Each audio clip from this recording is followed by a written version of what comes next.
And so after about 3 years of that, Joel was like, we're doing all this work. We're bagging clothes on weekends and nights. And we did not watch TV.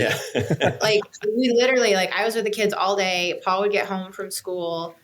We'd eat dinner, put the kids to bed. We'd go to the basement and we'd work. Like we did not watch TV. We did not go out to eat. We did not sit around. If we ever did get a babysitter for the kids, it was always like, oh, what are we going to do? Let's go sourcing. Let's go make money. Or we'd go out to eat and then go to a store. Yeah. It was a working date, we called it. So yeah, after 3 years of that, Joel was like, we're doing all this work, but we have nothing to show for it. And I'd be like, well, look at all this inventory we have. And that just wasn't doing it either.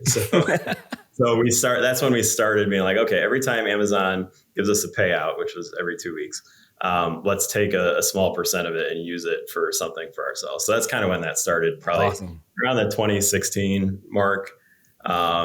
And we used it to buy a second vehicle. I mean, so we started to see some benefit of that without, draining the money that our business needed to grow. So, wow. And could I just ask a question there on, do you guys remember roughly what your monthly sales were approximately at that point when you did start to take a little bit of percentage out? Yeah, that's a good question.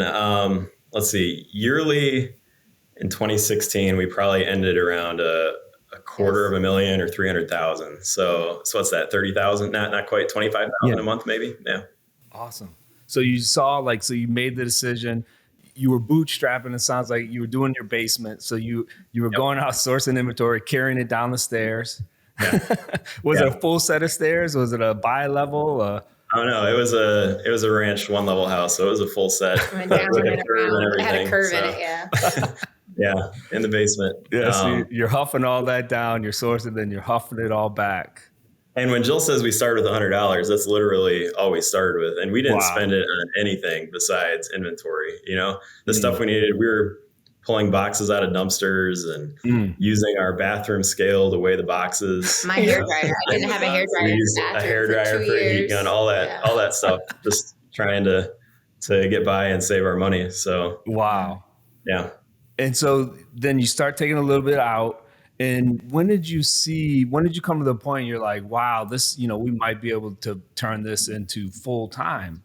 Yeah, it was probably a couple years after that, like end of 2017, we realized the amount that we were taking out every 2 weeks was pretty much equaling my salary at the school I was at. I was like, that's interesting. So, I mean, we're big budgeters. So what I actually started doing at that point was, at that point, all of our Amazon money coming in was kind of extra. We would use it for, the things we wouldn't normally do.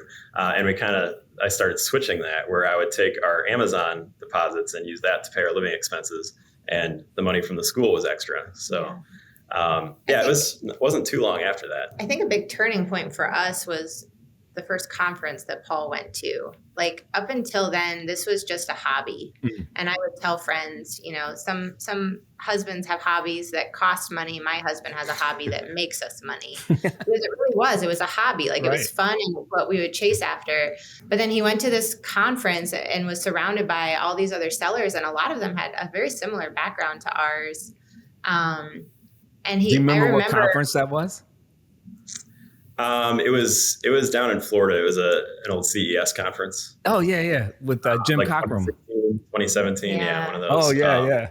But I just realized that there's a lot of people doing this and it was an actual business, and it kind of turned. It changed our thinking from this is a legitimate business. This can be, if we treat it like a legitimate business, this isn't just a hobby anymore, and it shouldn't be a hobby anymore. It doesn't need to be a hobby. This can actually be a legitimate source of income for our family.